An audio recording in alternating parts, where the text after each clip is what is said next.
on sent chez vous beaucoup d'humanité, enfin, on sent que l'humain est important. Je crois que ça va bien conclure cette soirée. Hein, ça. Ouais, j'espère.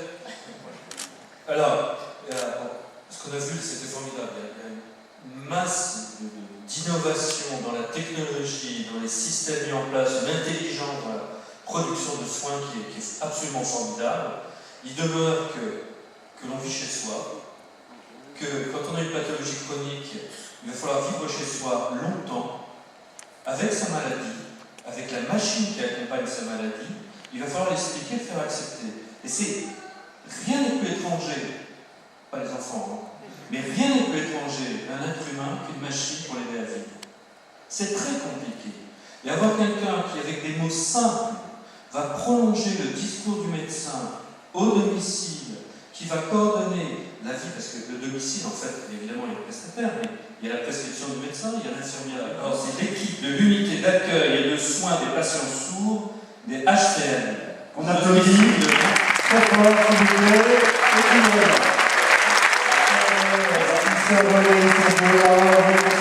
Alors, Madame Croze, Madame Prégnard et Madame Conti. Voilà. Vous n'êtes pas toutes là, je sais qu'il y a d'autres personnes qui font partie de cette unité d'accueil qui n'ont pas pu venir ce soir. Pour bien qu'on comprenne ce que ça apporte aux patients, comment ça se passait avant que cette unité ouvre? Comment se passaient les consultations avec les patients sourds? Alors, les patients ne sont pas attendus pour consulter, et l'ouverture de l'unité ne permettra pas un guichet unique de consultation. Par contre, nous essayons de proposer une option supplémentaire d'accès aux soins.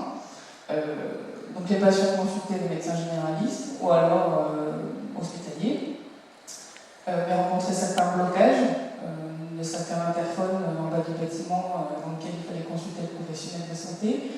Un blocage en termes de prise de rendez-vous, puisque c'est généralement une prise de rendez-vous uniquement par téléphone, ce que tente de combler un peu l'unité par la possibilité de prise de rendez-vous par SMS et par mail. Et plus concrètement, après en consultation, des blocages en termes de communication qui étaient très importants, agrémentés du fait que les professionnels, en toute bonne foi, pensaient être bien compris. Voilà. Voilà, beaucoup évidemment de bénéficiaires.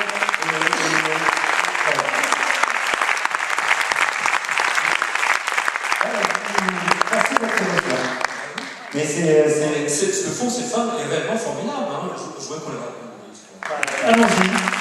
Peut-être que nous, nous applaudissons. Voilà, vraiment, si vous arrivez, allez-y.